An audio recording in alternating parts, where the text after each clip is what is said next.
Welcome. I would like to welcome you here in the City Gallery Zwergelgarten of the city of Salzburg and those who follow us online of our today's artist conversation, Leaving Buru, Ecological Aesthetics, with Rossella Biscotti, which I also would like to warmly welcome. Thank you. Here. And but first, before we start, I would like to thank the City Gallery of Salzburg, in person, Gabriele Wagner and Nikolaus Koberger, for their engagement in the exhibition we're showing here as part of the public program of the International Summer Academy of Fine Arts in Salzburg, as well as my colleague Benedikt Meixel, who was the cultural assistant or is the cultural assistant to this exhibition. So Rossella Biscotti is currently teaching at the International Summer Academy the course Making Spatial Stories, and I think we're going to learn more about this now during the conversation, how you basically narrate stories in space.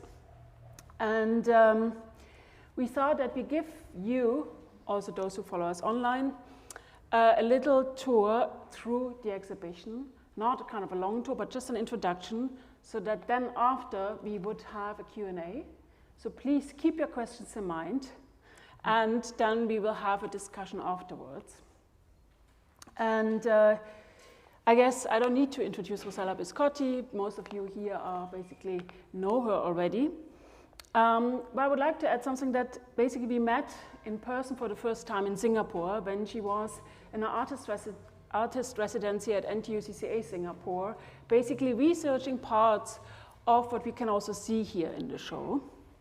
And so in a way, this is kind of, ever since the conversation about Clara and Other Specimen, which is the title of the show, has been going on, also together with the Indian scholar Tanya Roy, who wrote an extensive essay about the works we see here. When the Summer Academy was invited to bring an exhibition here to the City Gallery, I was immediately thinking of the work of Rossella. Not only because she was teaching, but also because, in a way, what is suggestive to this place. So it is a place that we know has a relation to the violent regime of National Socialism through being the atelier or the studio of Thorak, an Austrian sculptor who was very much involved in the Nazi regime. So how do we conquer this space?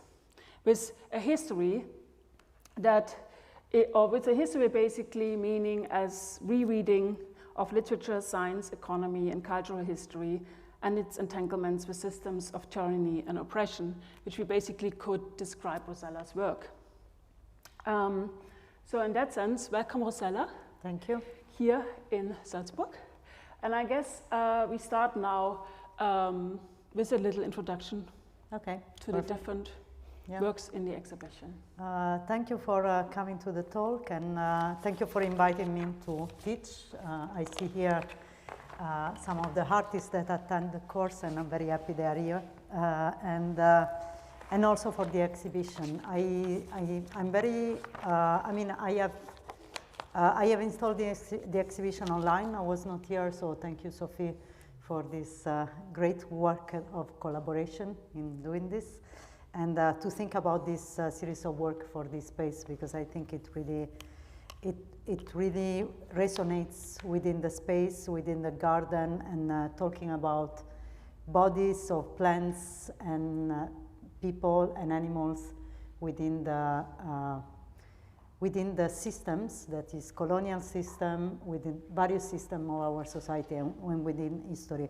I would like to start from the title, Clara and Other Specimens, because in this exhibition there are many stories and many characters, and Clara is not present. So it's the only one present in the title. Clara is a rhino, a rhinoceros that was transported, was taken from a captain from the VOC, the Dutch East Indian Company. It was taken from Bengal and transported to Rotterdam in the 18th century. And then it became, it was basically shown all over Europe for 18 years. And in various cities, it became basically a very big show in which people would pay ticket and see for the first time this very special animal. It was drawn, there were many merchandising. It was really, really famous at that time. He went to Versailles, probably it came also to Salzburg, we didn't check, or I don't remember, to Vienna for sure. And so Clara has been, has been portrayed also by myself in a show that I made in 2016 and in a work that I made in 2016. And since then, in a way, has been with me and in my mind as one of these beings that has been captured and transported, force transported to Europe in that case, and in a way shown and being used for entertainment of our people at that time. So Clara is in a way in this show only, as I said, as a presence, but in a way also I started to develop this show thinking about Clara when I found in the archive of the VOC the cargo list of the ship that transported the animal, and Clara wasn't listed. So for me, and instead I found that the whole cargo, there was a cargo of textiles. And within this cargo, huge amount of textile, there were the whole textiles that were coming from the whole East, so from China and the whole Southeast Asia, and they were transported to Rotterdam, and then we know that then they were spread around the world and sold again. So for me, this invisibility, the fact that Clara was not listed was very important, and in a way in this show there is a lot of visibility and visibility of bodies, and the stories of these bodies, they come in the moment in which something happens, in which they declare themselves, in which they made themselves visible. I can start with this idea of visibility and visibility. I can start maybe from the flower, from the Amorphophallus flower, which is another meraviglious, another incredible species. Is a flower actually that is not very much visible. It's endemic from Sumatra, Indonesia, and is usually a bulb that grows under the ground and grows for various years. It can be 7-8 years, and then it blooms for 2 days. We can go, yes, we can see it. And so you can, maybe, no? Oh, okay. And so it grows, and then it blooms. It blooms for 2 days, and it's on human size, and it has an incredible smell, so it's called CORP Flower. So it has this incredible smell, and is basically to attract insects to impollinate it, and then it dies.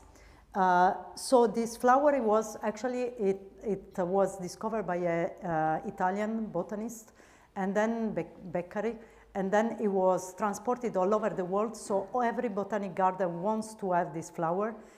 It's almost not growing anymore so much like in nature, and of course it's a big event. So it's basically every botanic garden that has this flower announce when it's going to blow, and it becomes now it gets online. You find it on YouTube.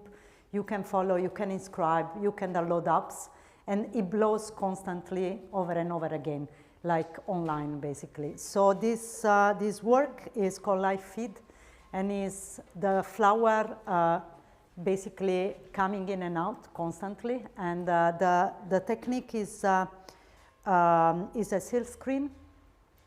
This comes to another story that is maybe more technical and more embedded in the history of textile and the history again of colonization and of appropriation of images and techniques that then were developed in a much faster way.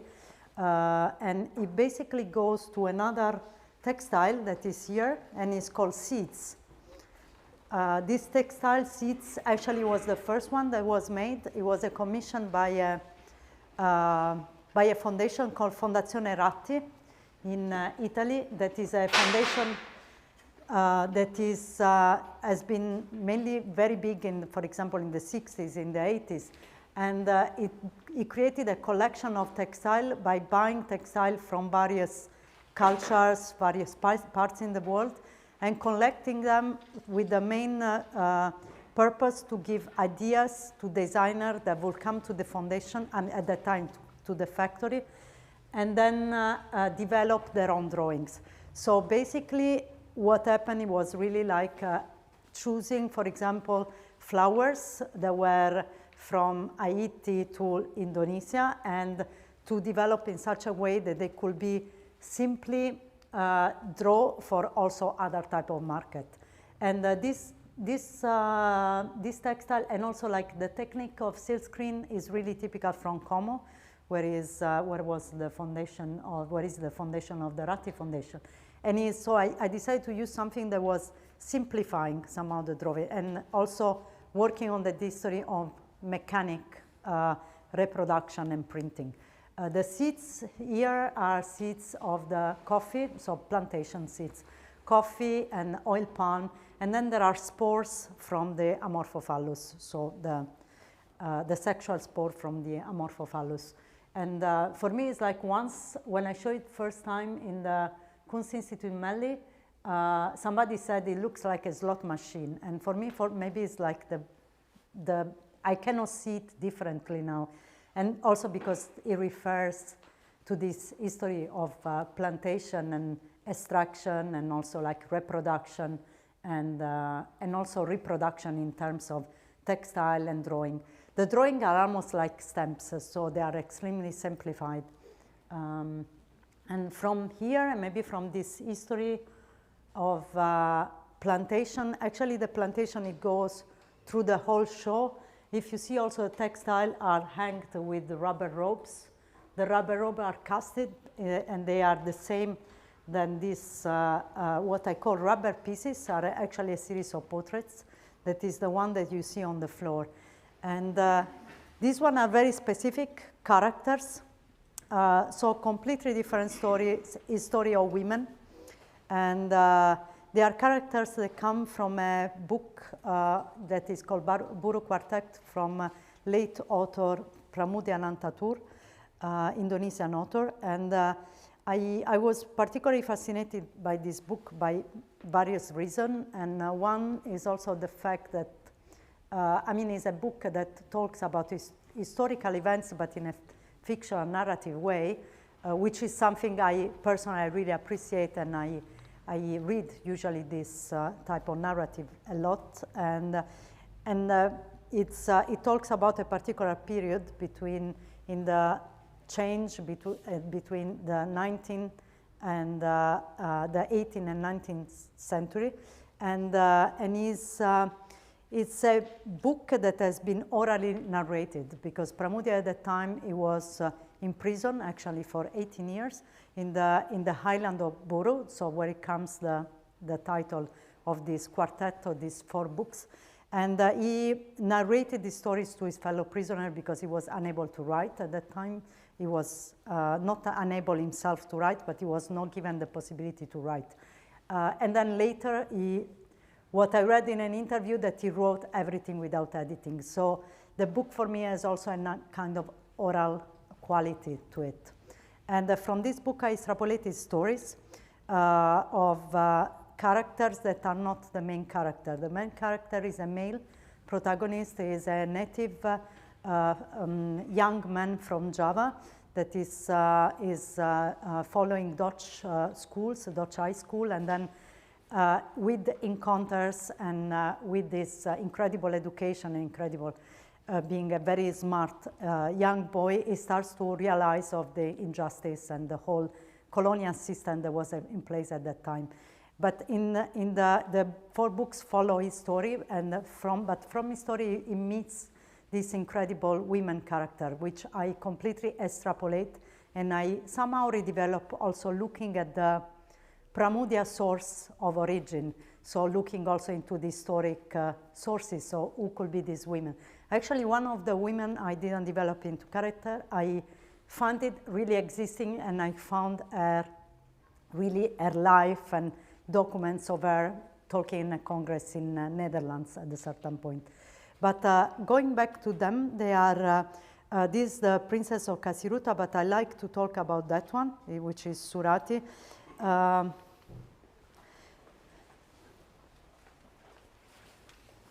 If you have also a question, Sophie, or other things that come in between. So this is, yeah, this is my favorite. I have a particular attachment to her story, and because she's a young lady. As I said, that there is this, the plantation is like a ghost, is in every situation, in every work that is here, and it floats around the whole exhibition. Also, for example, the Amorphophallus, somehow they say that it grows on the side of plantation in disrupted landscape. But coming back to this, this work, as I said, they are portraits, so, and they bear the name of the woman for who I made the piece. This is called Surati. Surati is a young lady that lives in a village in Java, in the middle of Java, and her father works as administrator in a sugar mill, and that is managed by a Dutchman, that is a Dutch manager. And there is a story that comes before this already, like we are coming to the story of Surati already knowing actually her aunt, that is Sanikem, that was a concubine, and she was given by her father when she was a child as a concubine to a Dutch manager. So in a way, Surati knows the story of her aunt, and the family also knows what does it mean to be a concubine. And even when you are obliged to become a concubine, that was a normal, let's say, a normal procedure at that time.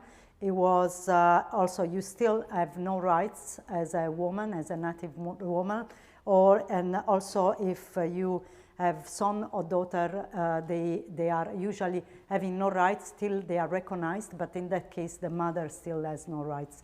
And there is no, you are not really recognized in the social system. And in any case, Surati didn't want to become a concubine, didn't want to go with this old Dutch manager, but for various reasons, the father gets strict. Some money disappear in the factory, and he was basically blackmailed. So he decided to give the daughter to this manager.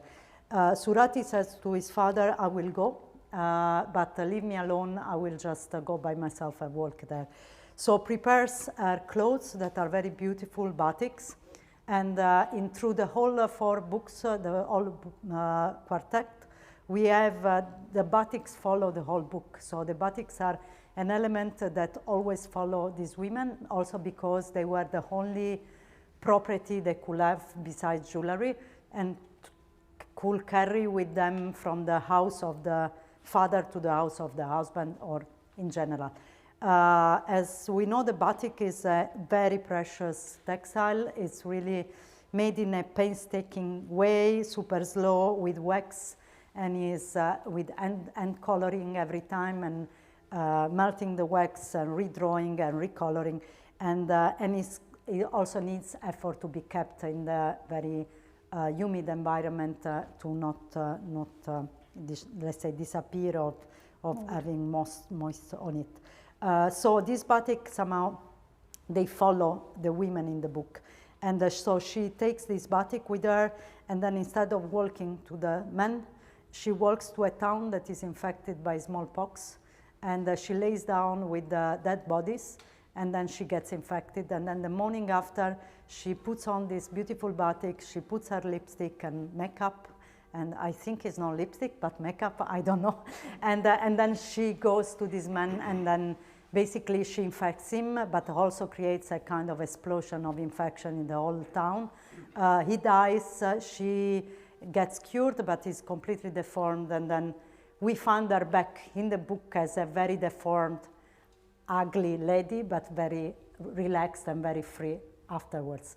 So I really found this story particularly touching, and also because by the action of this woman, that was what I imagine, or it's like in this book, what I read, it was really like somebody that broke this chain of violence that was there in place, this system of violence, through an act and using her body, through an act of rebellion, basically, and using her body, and also in that way, somehow creating almost an earthquake, and you know, something that shakes the whole town, because it's like, of course, as we know now, an infection is not just something that takes a few people, but really resonates physically in the whole town.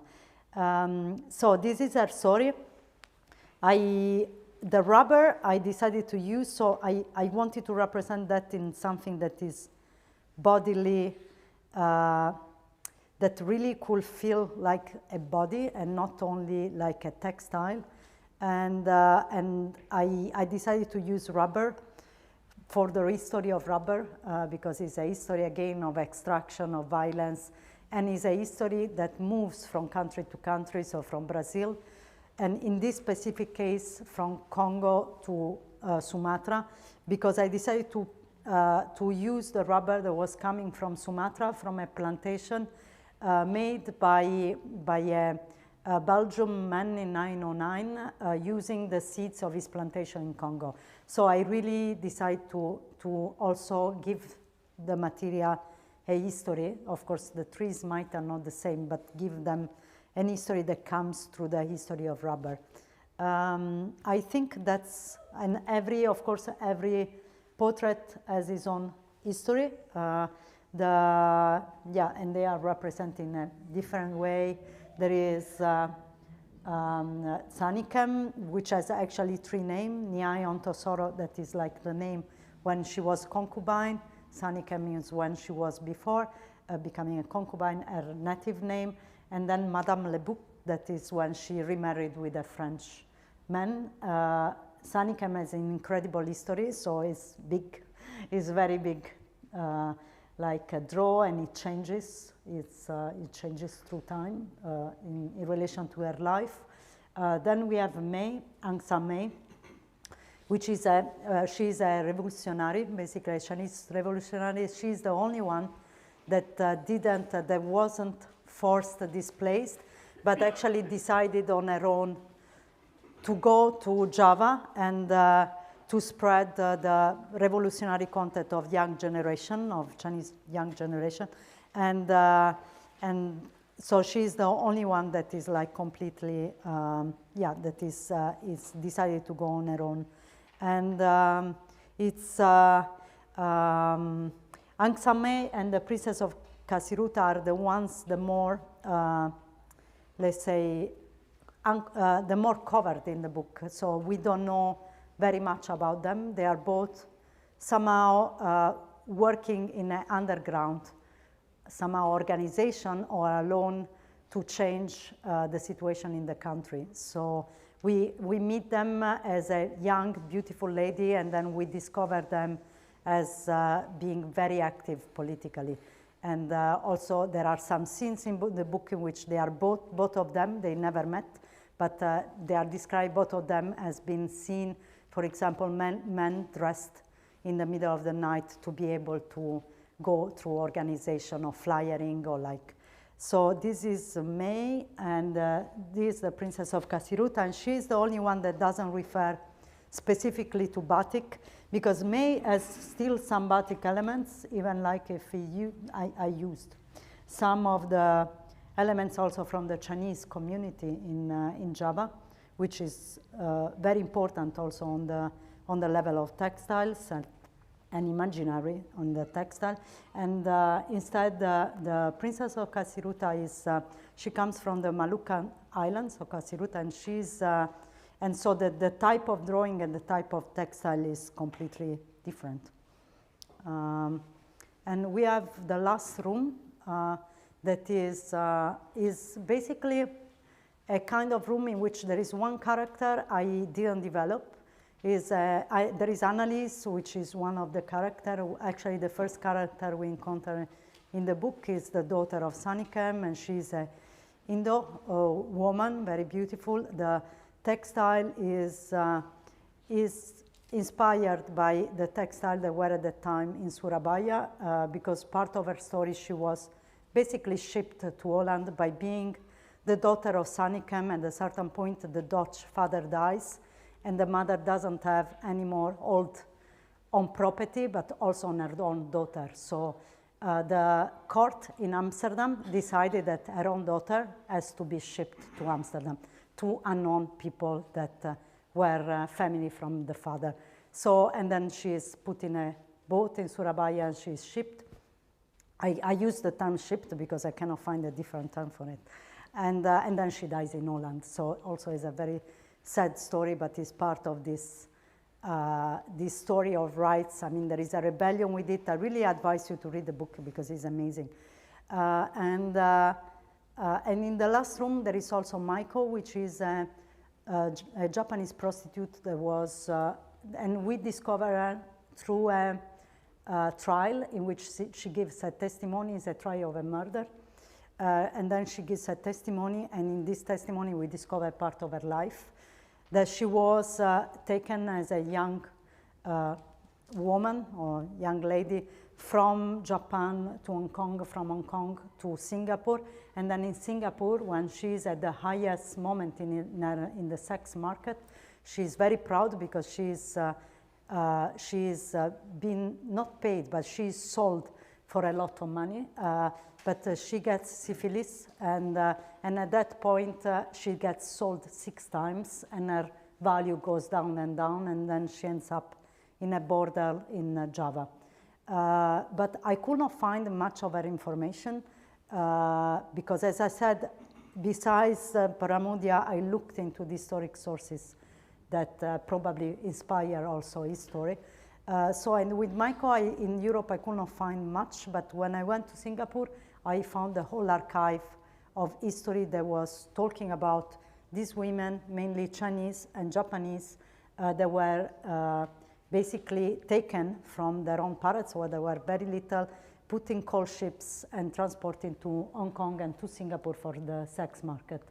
And from that, a series of records, and usually these records are from things that happen, so the police has to take reports. So it's like murders, or something got stolen, some of the prostitutes died on. So it's also when in the beginning I talked about visibility, and visibility again is the life of these women becoming visible only through police reports, because otherwise they will be disappearing in the history. And the text that you find in the room is actually composed by various parts of various women. So it's not one, but it's taken by stories of various women that very, very short. So it's just the beginning of it. And and I would like to close like this, the little tour, and maybe we open up to questions. Yeah. Thank you.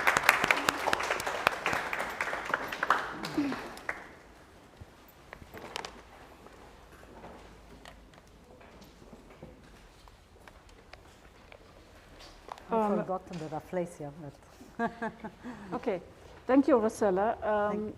I would like to start with the first question, and maybe you just join in and please ask or share your thoughts. Is the kind of what we could call the retranslation of the Buru Quartet, because I guess it's not very known here. And basically bringing this kind of docu-fiction of the novel into a more, let's say, aesthetical visual experience. And in that sense, we could call you a reader. And I wonder, in a kind of literature term, but if you consider yourself a reader, and then how you would describe this process of reading a novel, kind of being inspired and then retranslating it into a story basically that also kind of suggests a certain materiality. And yeah, maybe we start with this. Okay, I mean, I'm definitely a reader, and I'm definitely very often inspired by literature. This was the first time I really worked with a story that comes from the book, because I usually have been working mainly with documents and with archive, story coming from archive or interviews. I'm definitely an editor and a translator in the sense that also when I work with materials, I edit the story, and this is also coming here. I mean, of course, it's like the information in Pramudia is huge. I mean, it develops differently. So by extracting, piecing, and re-narrating, I perform editing and then I perform a translation. I think it's, so that's probably important, and that's also the connection with other works. And, but lately I'm more and more inspired by literature and more by science fiction. Yeah. And it was the answer, or it was a different question? Maybe a detour to the answer. A detour to the answer, okay. Before I start just monologuing here, any questions from the audience, immediate kind of coming from the tour? Responses?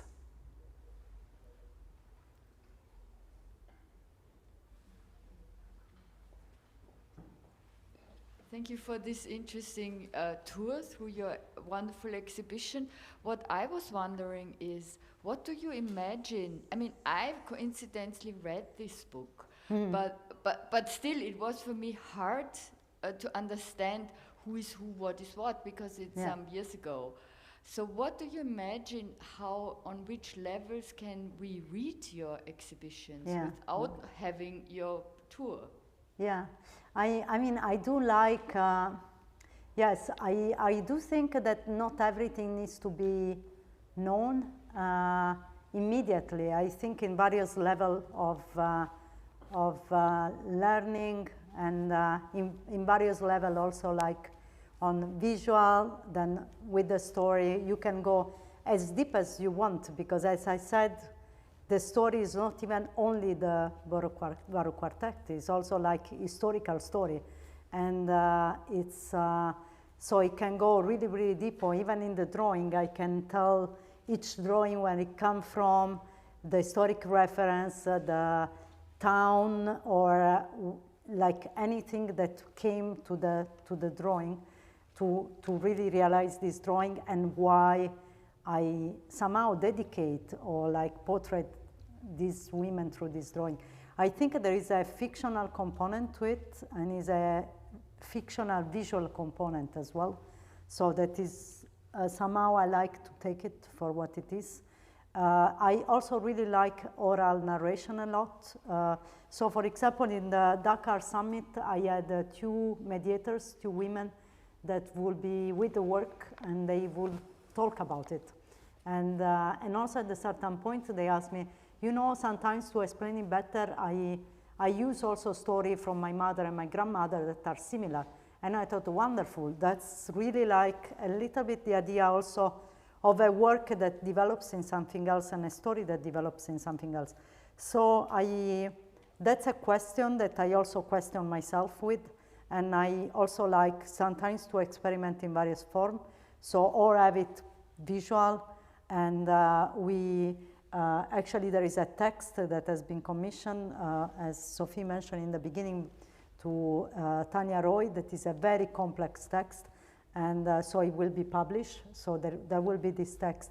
But of course, the details without the full story, maybe they get, I will not say lost, but they get under it. So then they need to be discovered maybe in different contexts. Yeah. Maybe I can add here to this question is something which I think happens in the retranslation, or in reading the text, which is basically a male gaze on these female stories who have been translated into the rubber pieces, while at the same time connecting these stories to a kind of economical and ecological history, because it's a raw material to some extent. We also see that it refers to the history of planetation, which is important to understanding also kind of, let's say, colonial relationship between the Dutch and the Dutch Indies. And maybe you can elaborate a little bit of this also, what I would maybe call a subversion of the text.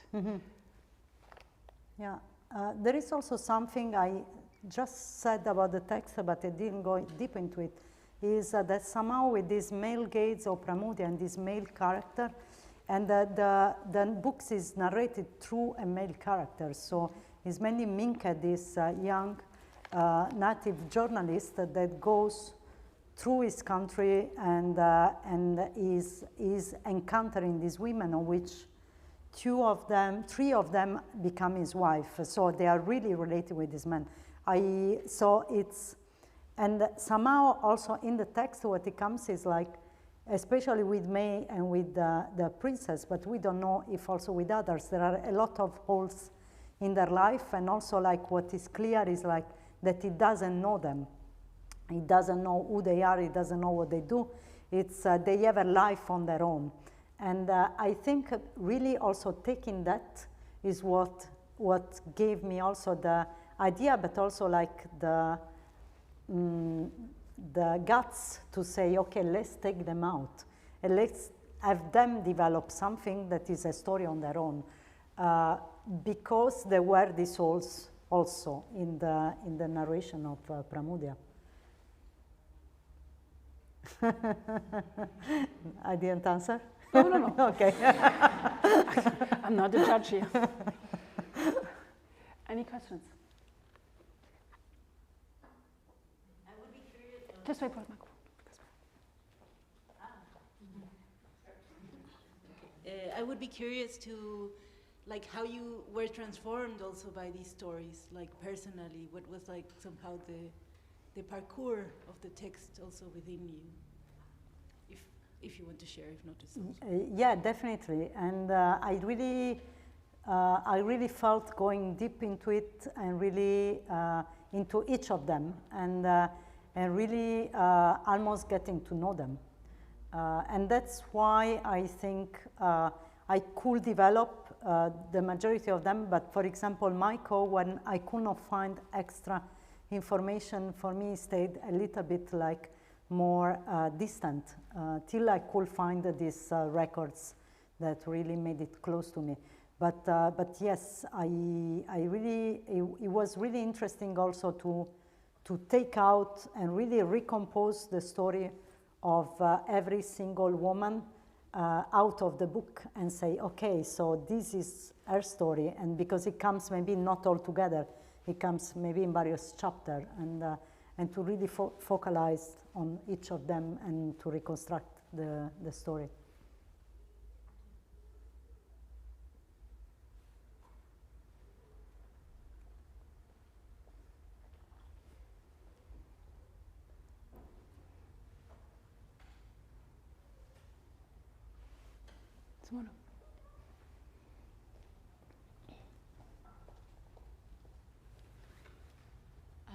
Actually, this is not a question, but a great thank you, because I have to say you really touched my heart by this little parkour.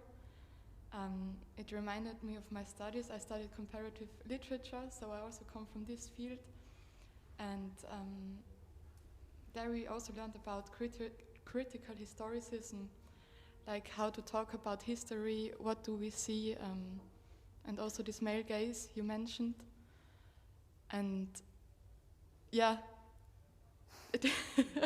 like your exhibition is really kind of, I felt like I'm part of a history not shown yet. And I think this is so important, especially for us women, and also the story of this elephant, Clara. It's a rhino, it was my mistake. Sorry. Yes. Thanks. Yeah, but also this focus on animals, on plants, on other beings. Thank you. Just wanted to say thank you. Thank you.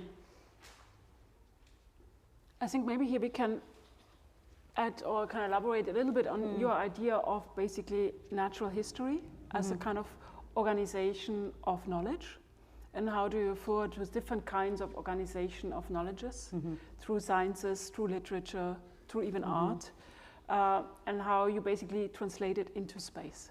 Because I think it is, of course, a question of narrating these knowledges in space.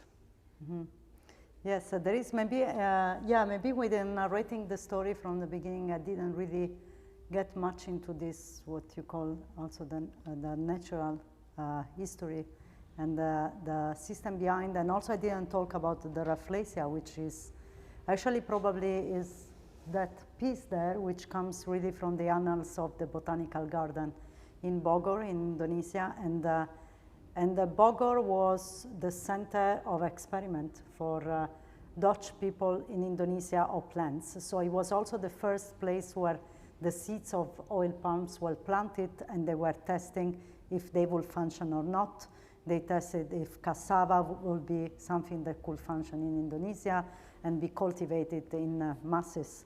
And so it's, of course, there is a really big critique to it. And the Rafflesia is basically, I take an image that is an image, scientific image from the annals, and I look at it in a, it doesn't look too violent, but for me it is.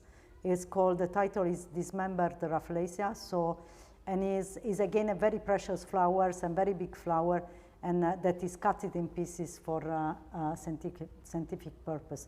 So this somehow it connects this history of of forced movement of people, seeds, animals, but also like this this sort of also the question also what was the scientific purpose of it.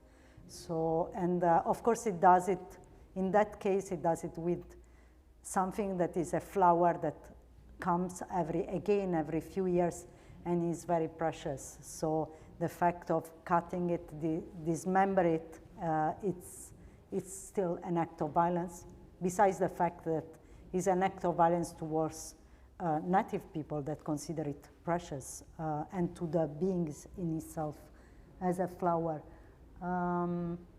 So yeah, I think there is this element, and there is in a way how the element of how all these systems are connected.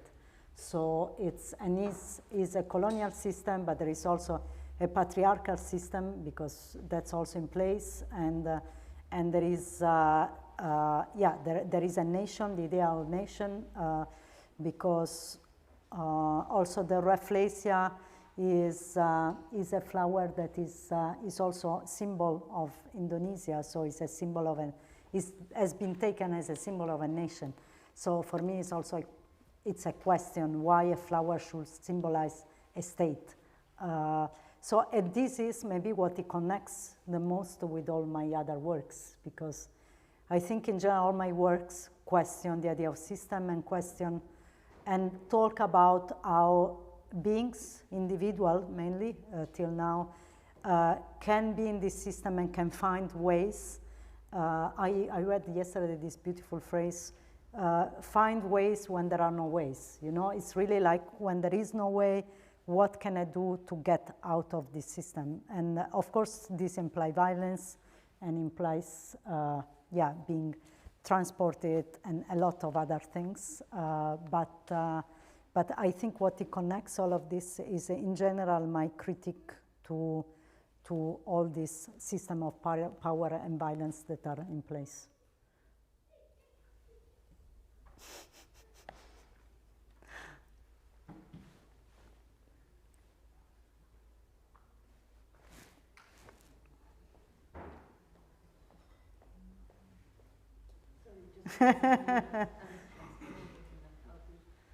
I would be curious to explore more on this idea of transport, but also translating, and this trading, like being a traitor, the translator being the traitor, which is a lot discussed, but also this idea of mediumship.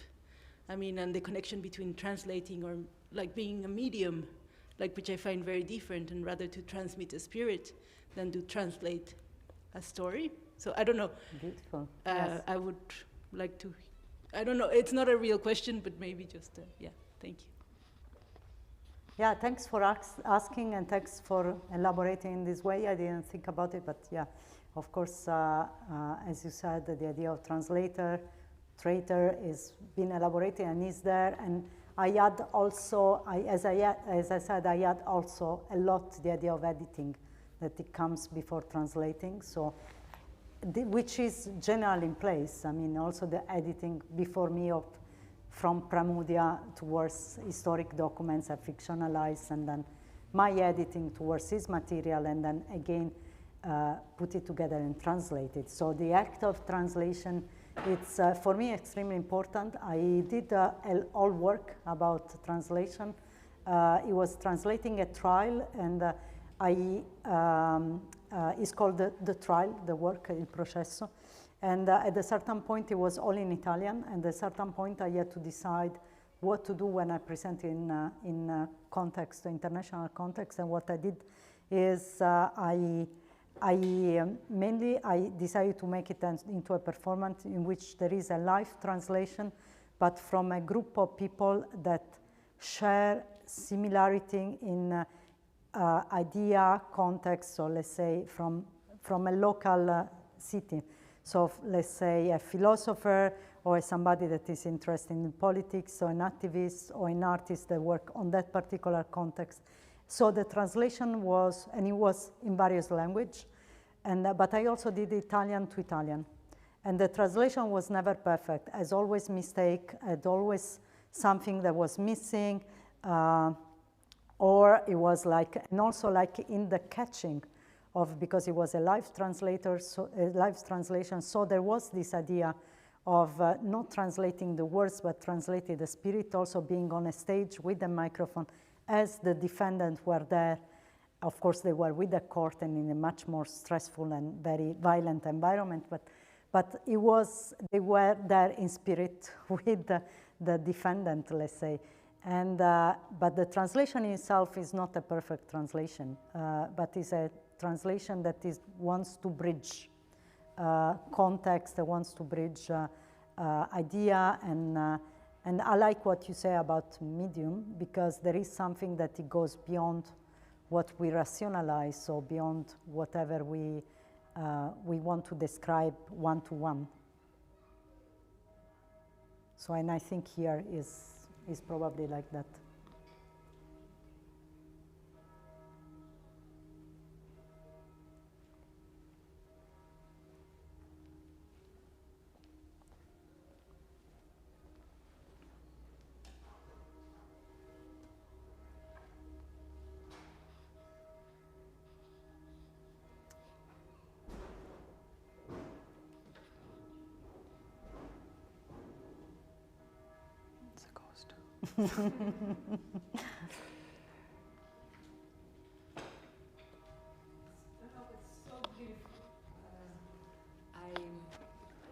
The translation is something that a beautiful work. Nice to see it Thank live. you, Christine. And I really the translation. I think it's something as you talk. It's like it's always the theme, like how we translate. You translate very poetic in a way, you know, very, very fragile. And you made me think about this fantastic woman that she translated all the book of Dostoevsky in German, and she calls them the 5 elephants. So, and it's a beautiful movie that she shows the art of translation and how devoted a translator is to the work. And I remember once I had with a philosopher, a Polish philosopher, this conversation. It was kind of against, but it's so important. It builds bridges, as you said. So I don't have a question. It's just a little bit add to your work and think farther. Now I think louder to what I heard from you, Rossella. Thank you. Yeah.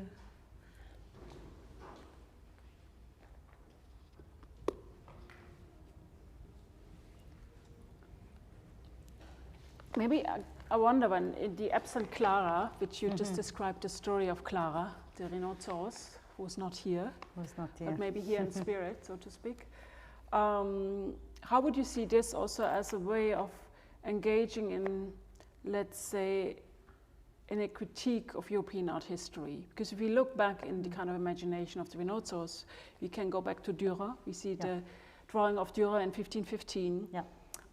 So where it clearly must have been a displaced animal, not being capable in that sense to live in Europe, in a European context. So would you say that there's also an interest in this, or we look back then in the 19th century where we see the Chinoiserie and the kind of, for example, the Meißner porcelain, very famous for its kind of Chinese adaptations.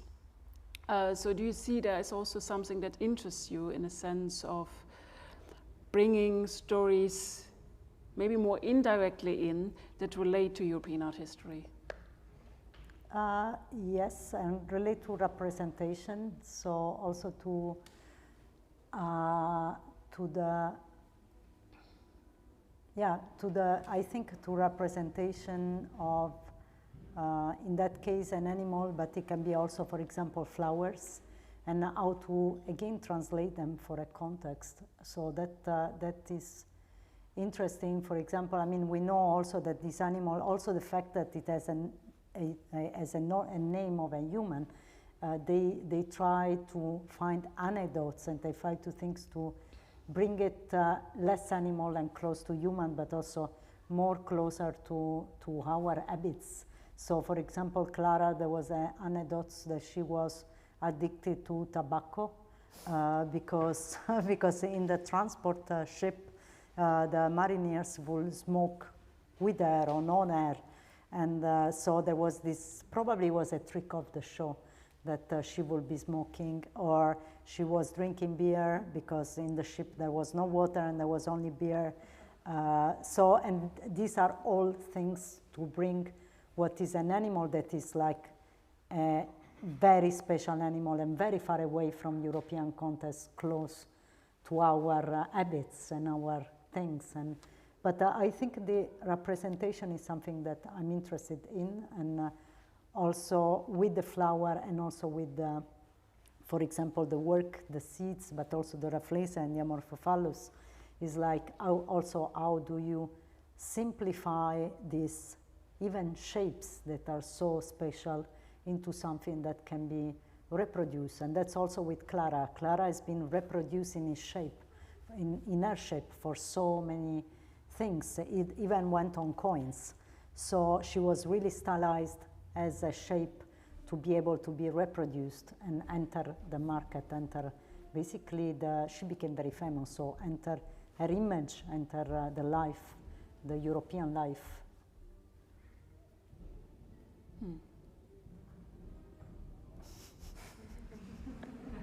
So for our online viewers, we have some interesting music in the background. There is another thing that really stayed with me, and in a show I inserted Clara again with no physical present, but I inserted with this list of cargo in which she wasn't there, and I tried to insert a smell that was the smell of fish oil, because they had to rub their skin with fish oil. Yeah, this is the list, but it's not really super visible. So they had to rub her skin with fish oil because it would dry in the different climate. And I found also that so violent, the fact that even the skin couldn't survive in this climate, and so that she had to be rubbed. And of course, so I try to have this fish oil smell as somehow her presence.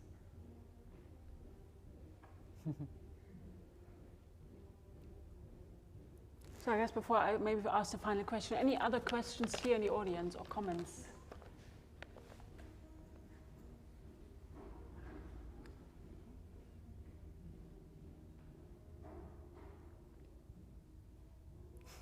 I guess it's a kind of course, overwhelming history and context. But so, I mean, maybe I would like to talk again, I would like to turn your attention to another exhibition that is by coincidence happening at the same time here in Salzburg, which is the show by Johnny Barre, End of Empire, at the Museum for Modern Art here in Salzburg. And what I found interesting is there we see his approach to wax prints, which is also related to an Indonesian history, or to the history of let's say, colonial trade Yeah. routes.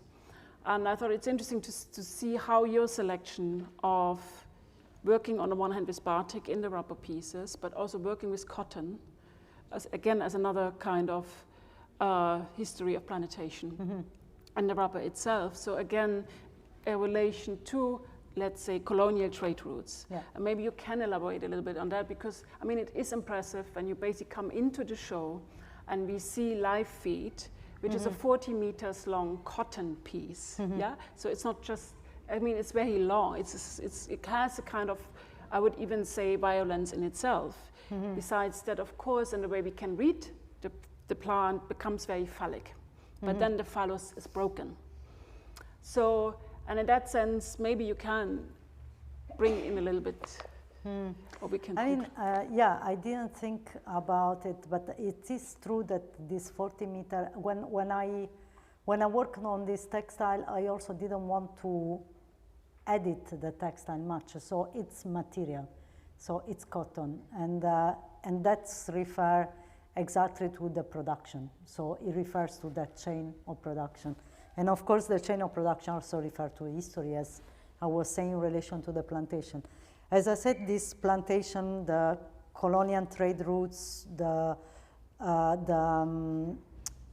this history, they are in the show all the time. So they are constantly moving from one piece to another one. And sometimes I forget to mention, because for me, they are embedded into it. And probably the rubber for me is the most connecting piece that is, yeah, because it has a history that really moved the seeds and the plantation, and the multinational where I purchased this rubber is still active in Southeast Asia and in Africa, and is the multinational that provides the best, let's say, genetically modified seeds for oil palms. So it connects also with that history of plantation. And it was also part of my research in Singapore that didn't really come to a proper conclusion because of the pandemic and the impossibility of traveling at that time. But it's not, so for me also, by working with a company that is still there, is not only about history. For me, it's also about this. And of course, Clara has been, it's a trade, it's a private trade from a captain of the VOC, so a captain from the Dutch East Indies. So it's the connection there that decided to leave the company because Clara was very profitable, so he didn't need to be a captain anymore. But for example, when I looked into the cargo of the VOC, I knew Clara wasn't there, but also because I knew through history books that there were between one port, and another one in which the VOC was traveling. Besides the normal trade route, there was a lot of illegal or unregistered, more than illegal, because it was clearly done, unregistered route of slave and unregistered route of animals and other maybe precious material. So things were imported and exported within all the posts and all the port of the VOC. That's what I know because that's what I researched, but I'm sure the trade route was, the colonial trade route was very vast. And yeah, so that's definitely completely in that, as I said, it's a full history that comes to completely contemporary time. So there has not really been a break into it. It's really, it's continuous. Yeah. Maybe I would like to add one question here, because I thought, in a way, being inspired by literature from Southeast Asia, or let's say in that case from Indonesia, is how much also maybe do you relate to contemporary art from the region in Southeast Asia? Because what I found striking is that we do see a combination here of, let's say, an historic knowledge, also that could be found in modern art, that is translated into, let's say, in a kind of contemporary materiality, that with a kind of also historical background, but still combines both elements. So in a sense, where I would say that is something that you can find in the region, that contemporary art is very much also informed by modern art. So it's not, it's not an either or a kind of linear progress, we would say, as you would maybe describe art here, in the sense of that first there's modern and there's contemporary art. So in that sense, contemporary is always a modern art in its at the same time. So do you see something that, because of course I think someone in like Dhaka, Bangladesh, who has also a kind of colonial history to the cotton industries, basically has been destroyed by the Brits completely, has maybe a different reading of the work than, let's say, a visitor here in Salzburg. Yeah. I mean, I must say that I don't know in relation to the art, to the contemporary and modern art, I didn't think about that in relation to, but again, in relation to history, I was very much guided by friends in Indonesia. Also, the suggestion of reading Pramudia comes from that. So it's not, I didn't immediately encounter Pramudia through my other literature interest. It was a suggestion, specific suggestion from actually a member of Ruan Rupa. So it's so it's, and I think also knowing my interest and knowing, basically my interest mainly probably in literature besides art. So I don't know how to answer you in relation to the contemporary and modern art question. And I think it's something that I continually close, because I question more the materiality than is contemporary, is contemporaneity. And yes, maybe that's, and of course here is very, the material, there is no digital presence, is very 20th century, type of material. I must say that the drawing on the cast of the rubber, the drawings is done with a robot, which is something that I wanted to experiment, because I wanted to push this idea of reproduction, of making something that is natural in a reproductive way, in a fast way. So, and that's maybe, you see it the most in the piece, in the Sanican piece there, that is a bit digital somehow, is not a fully manual. So the whole drawings were manual, were digitalized, and were realized on a cast, on a mold by a CNC robot. So, yeah. So at least the 21st century comes in with the background. Yes. Well, okay. I guess any further questions? We can. If not, thank you very much for coming, joining, also online. Thank you, Rossella. Thank you.